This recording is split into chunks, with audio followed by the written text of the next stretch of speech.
He thought he was protecting the standards of his restaurant, but in that moment, he was quietly signing away his future.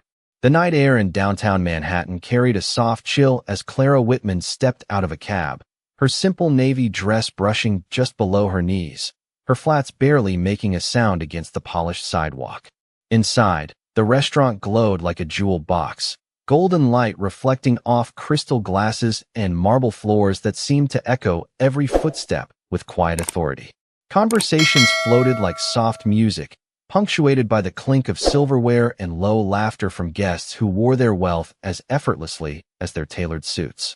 When Clara pushed open the door, a subtle shift passed through the room, not loud, not obvious, but unmistakable. Eyes lifted, paused, and judged. The hostess glanced up briefly, her practiced smile tightening just enough to signal something had already been decided.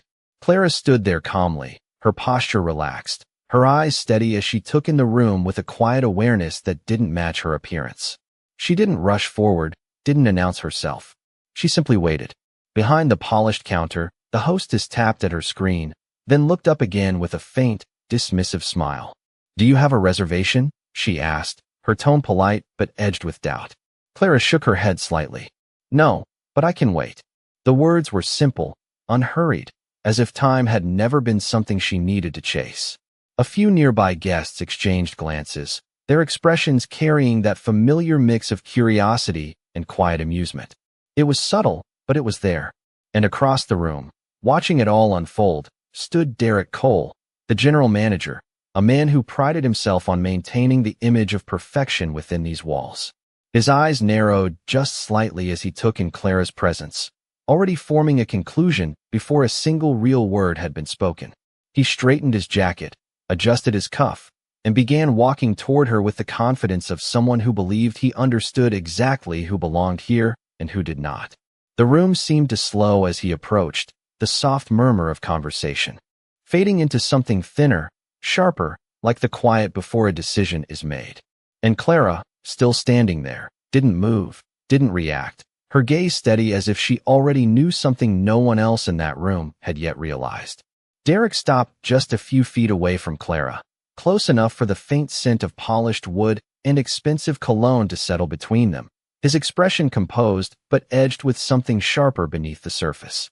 He offered a thin, practiced smile that did not quite reach his eyes, the kind reserved for situations he had already judged and categorized. "Good evening," he said, his tone measured, carrying the quiet authority of someone used to being obeyed without question. "I understand you are waiting for a table." Clara met his gaze without hesitation, her expression calm, almost neutral, as if the tension around them did not exist.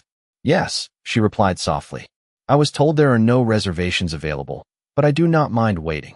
For a brief moment, Derek studied her more closely, his eyes tracing the simplicity of her attire, the absence of designer labels, the lack of anything that signaled what he considered worth.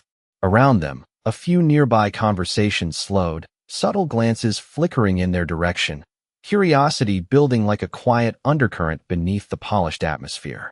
Derek let out a small breath, then tilted his head slightly, as though choosing his words carefully, though the decision had already been made long before he approached. "I am afraid this establishment operates differently," he said, his voice lowering just enough to feel personal, but still audible to those nearby. "We prioritize our reserved guests. Walk-ins are not always accommodated." The pause lingered just long enough to carry meaning beyond the words themselves. Clara remained still, her hands resting lightly at her sides, her posture unchanged. "I understand," she said, her voice even, without defensiveness or apology. That calm response seemed to unsettle something in Derek, a subtle flicker crossing his face before he quickly masked it with a polite nod. "There are other restaurants within a few blocks," he added, gesturing vaguely toward the street outside. "You might find something more suitable." A soft murmur rippled from a nearby table, quickly stifled, but not unnoticed. The room had not gone silent, but it had shifted, like a spotlight quietly narrowing. Clara's eyes moved briefly across the dining room, taking in the polished glasses, the curated elegance, the people who believed they understood exactly what they were looking at. Then she looked back at Derek, her expression unchanged, steady in a way that felt almost out of place in that moment. More suitable, she repeated gently, as if testing the weight of the words. Derek offered a small, satisfied nod, convinced the conversation had reached its natural conclusion. Yes, he said, I believe that would be best.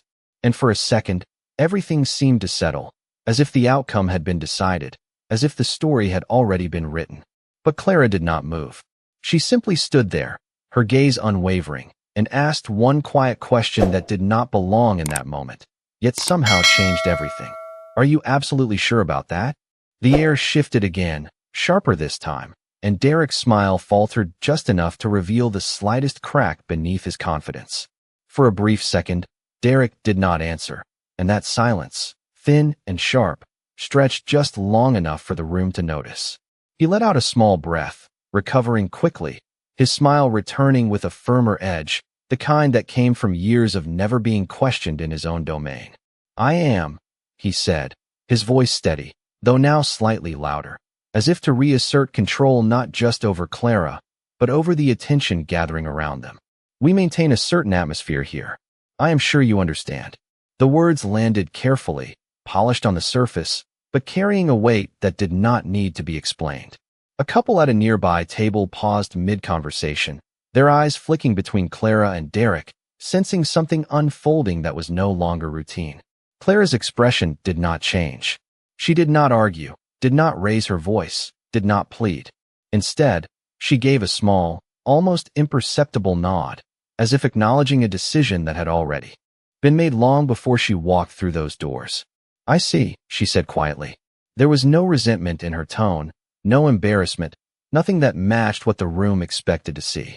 And that, more than anything, made the moment feel off balance. Derek shifted slightly, glancing toward the hostess as if signaling that the situation should end, that the script should move forward. Thank you for your understanding, he added, already beginning to turn away, confident that the interaction had reached its natural conclusion. But Clara remained where she was for just a second longer, her gaze moving slowly across the room once more, taking in the chandeliers, the polished glass, the curated perfection that had just quietly rejected her. Then she stepped back, her movements calm, unhurried, as if nothing had been taken from her at all. The glass door opened again with a soft sound, the cool night air slipping in as she walked out onto the sidewalk.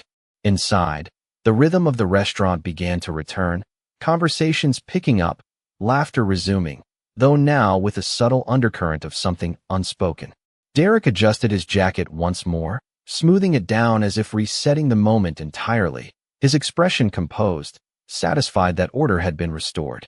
But outside, beneath the glow of the streetlights, Clara paused. She did not look back at the restaurant. She simply reached into her bag, pulled out her phone, and stared at the screen for a brief moment, her reflection faintly visible against the glass of the building. Then, with a calm that felt deliberate, she made a call. It is me, she said softly when the line connected. A short pause followed, just enough to let the other voice respond. Clara's eyes lifted slightly, her gaze steady as ever. Go ahead, she continued, her tone unchanged, almost casual, as if she were confirming something already decided. We can move forward now. She ended the call without another word, slipping the phone back into her bag. For a moment, nothing happened. The city moved around her, taxis passing, footsteps echoing, the ordinary world continuing as if untouched. But inside that restaurant, where everything had seemed so certain just minutes ago, the first shift had already begun, though no one inside had realized it yet. Inside the restaurant, everything appeared unchanged, but something subtle had begun to unravel. Derek returned to his position near the entrance, his posture straight, his expression composed, yet there was a faint tension in the way he adjusted his cuff again, as if smoothing out something that could not quite be fixed. The hostess glanced at him briefly, then back at her screen, her fingers moving faster than before, though no one had asked her to hurry. Conversations resumed, glasses clinked. A server laughed softly at a table near the window, but the rhythm felt just slightly off, like music played a fraction too fast. 10 minutes passed, then 15.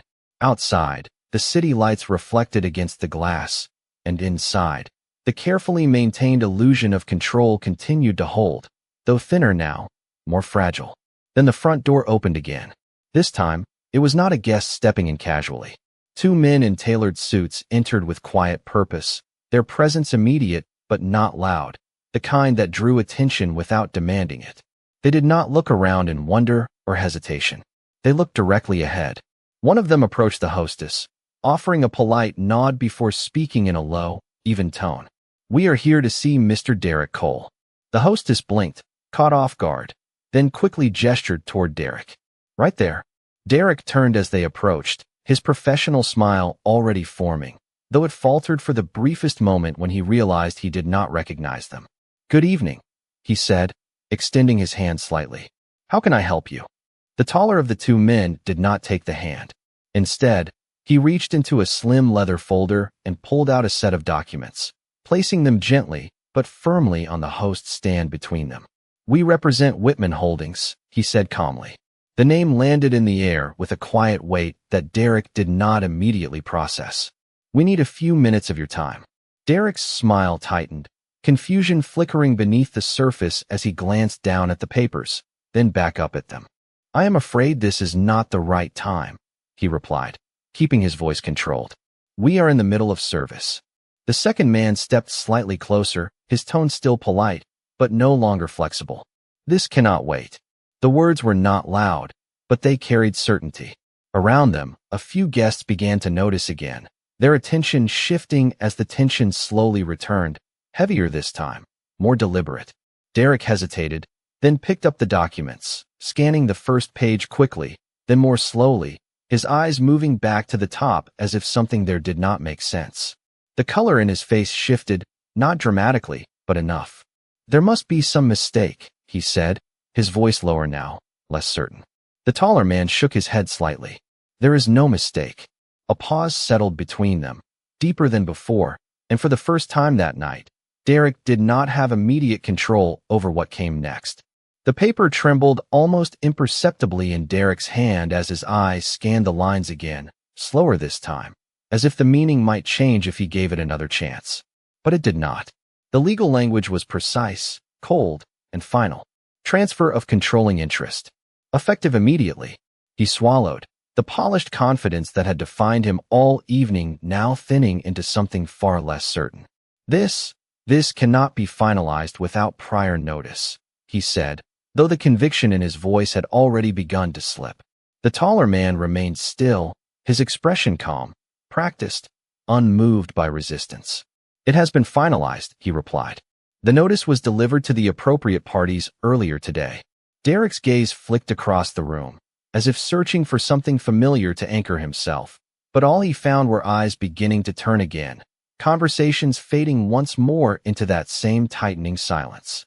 A server paused mid-step. A couple near the bar leaned in slightly, their curiosity no longer hidden. The second man gestured lightly toward the bottom of the document. "You will see the signature there."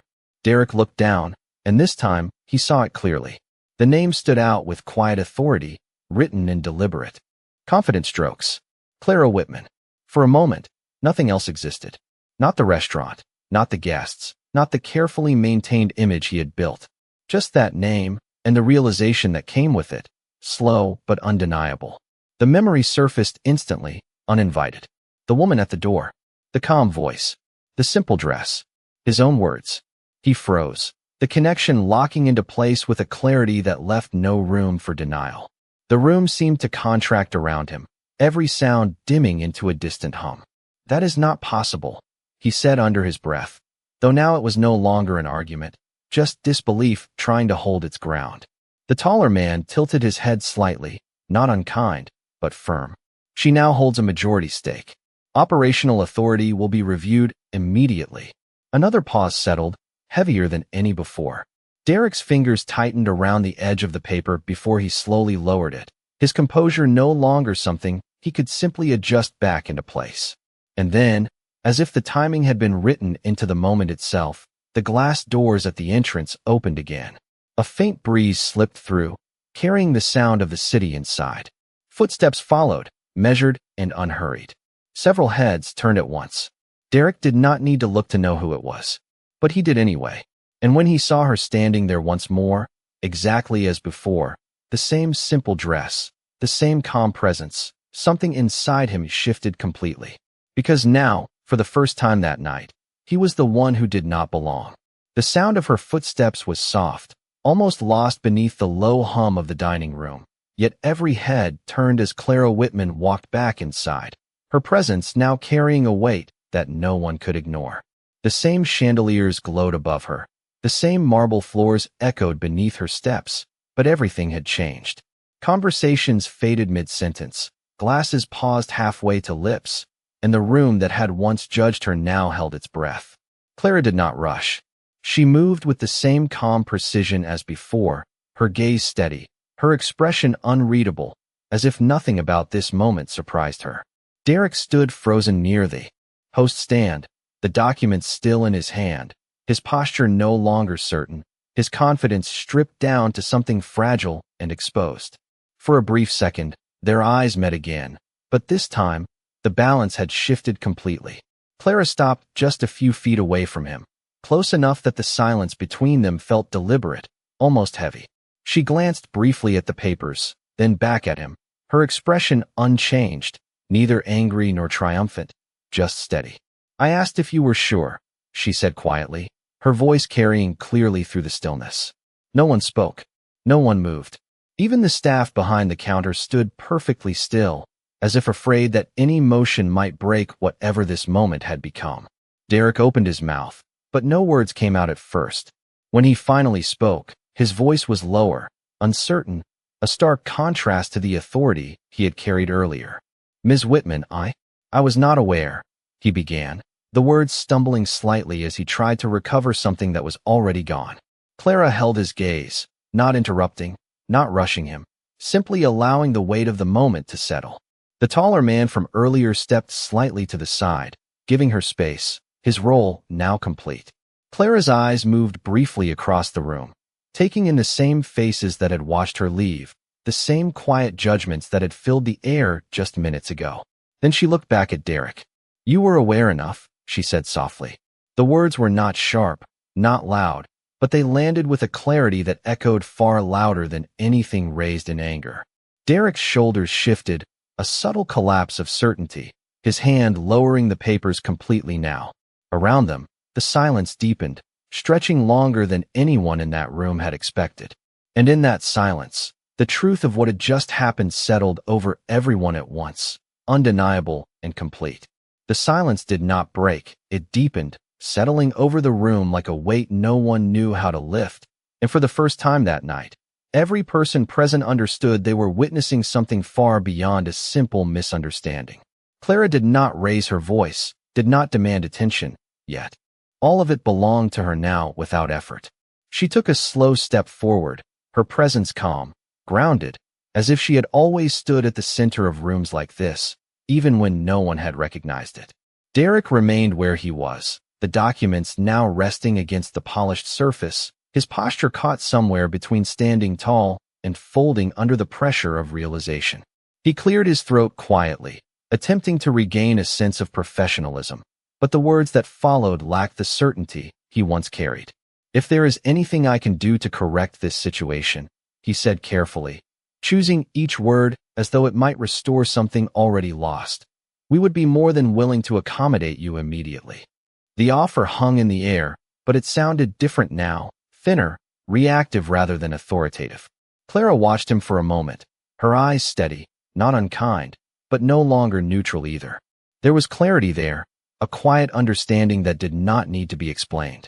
She glanced briefly toward the dining room again, toward the guests who now avoided direct eye contact, toward the staff who stood straighter, more alert, as if suddenly aware of every detail they had overlooked before. Then she looked back at Derek. "You already showed me what this place accommodates," she said, her voice soft but unmistakably firm. The words settled slowly, forcing their meaning into the space between them. Derek's expression shifted again, a flicker of something close to regret passing through, though he did not interrupt. Clara took another small step, closing the distance just slightly, not to intimidate, but to make sure there was no misunderstanding left. "I did not come here to be accommodated," she continued, her tone even.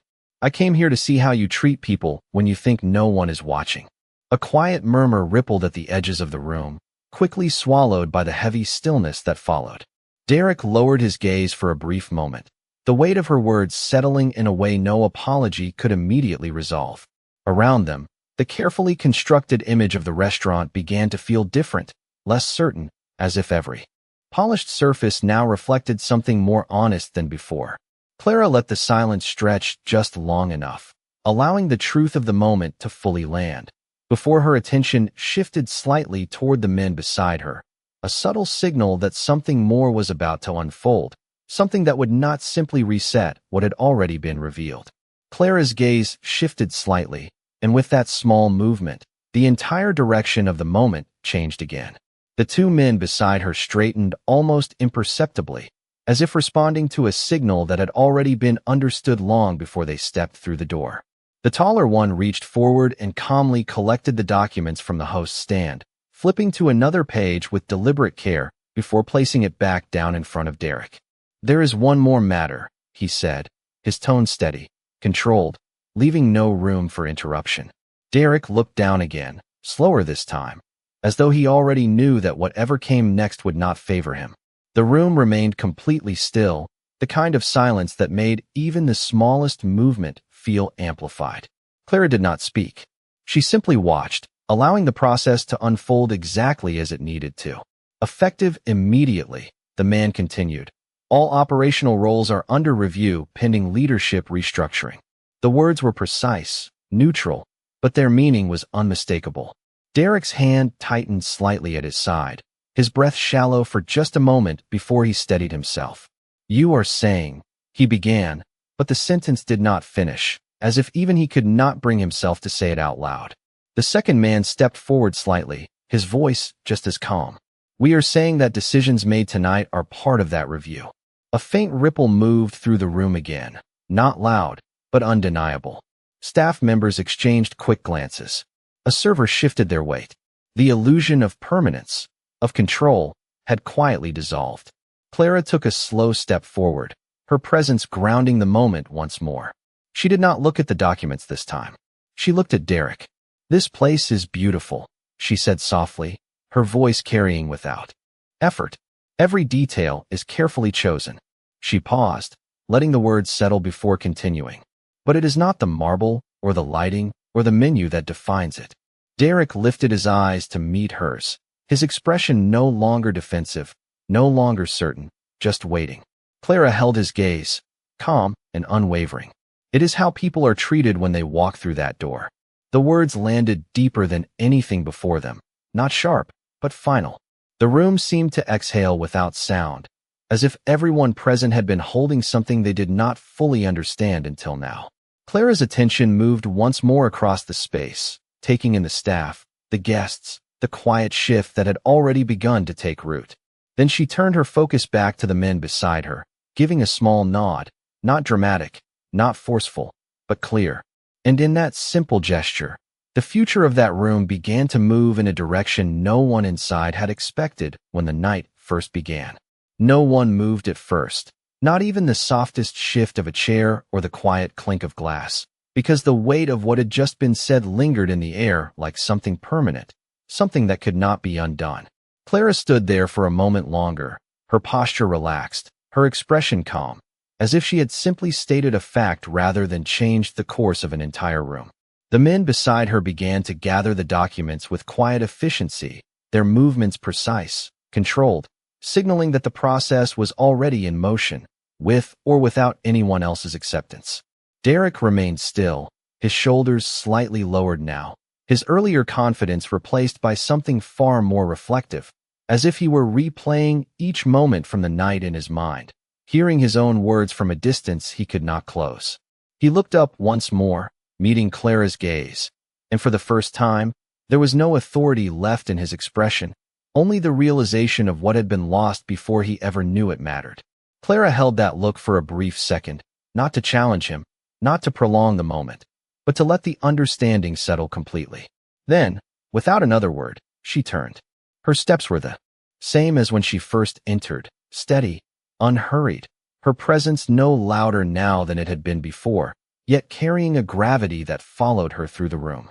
As she passed the tables, no one spoke. Guests who had once watched with quiet judgment now lowered their eyes or sat still, as if unsure whether they had the right to be seen.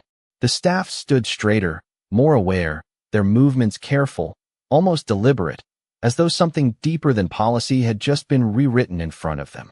Clara reached the door and paused for a fraction of a second, her hand resting lightly against the handle, not looking back, not needing to. Then she stepped out into the night again, the cool air meeting her with the same quiet indifference as before. Inside, the room remained silent for just a moment longer, before the first faint sound returned, a glass set gently on a table, a breath released, a shift in posture. But nothing felt the same. Derek glanced down at the space where the documents had been, then across the room that had once been entirely his to command, and for the first time, he saw it differently. Not as a place of control, but as a place defined by every decision made within it. And in that realization, something settled that no apology could change. Because that night, without raising her voice or demanding attention, Clara had done something far more lasting. She had revealed exactly what the room had always been. And in the silence she left behind, everyone understood what it would have to become. For a long moment after her words settled, no one in the room seemed to remember how to move. It was not fear that held them still, but something quieter, something heavier, the unmistakable awareness that a line had been drawn and everyone had seen exactly where they stood. Derek remained frozen, his gaze fixed somewhere between Clara and the polished floor beneath him, as if the reflection there might offer an answer he could not find anywhere else. The staff behind him stood straighter now, not out of instruction, but out of realization, each of them silently replaying the way they had looked at her, the way they had chosen not to see her at all. Clara did not rush the moment. She allowed the silence to do what it needed to do, to settle into every corner of the room, to reach every table, every whispered assumption that had existed just minutes before. Then, slowly, she shifted her attention back to Derek one last time. "This is not about one mistake," she said, her voice calm, measured, carrying without force. "It is about a pattern." Derek lifted his eyes slightly, the words landing with a clarity that made any defense feel irrelevant before it could even form. Clara's expression did not harden, did not soften. It simply remained steady, anchored in something deeper than the moment itself. "That can change," she continued quietly, "but only if you see it first." The room seemed to hold that sentence longer than the others, as if it offered something more than judgment, something closer to a choice. Derek's posture shifted almost imperceptibly, not in resistance, but in recognition, as though for the first time, he understood that control had never truly been about authority, but about awareness. Clara let that understanding settle, then gave a small, final nod, not as a signal of approval, but as an acknowledgement that what needed to be seen had now been made visible. Without another word, she turned again, her steps steady, her presence unchanged, yet everything around her now undeniably different. And as she walked toward the door, the room did not just watch her leave. It watched itself, for the first time, with complete clarity. Because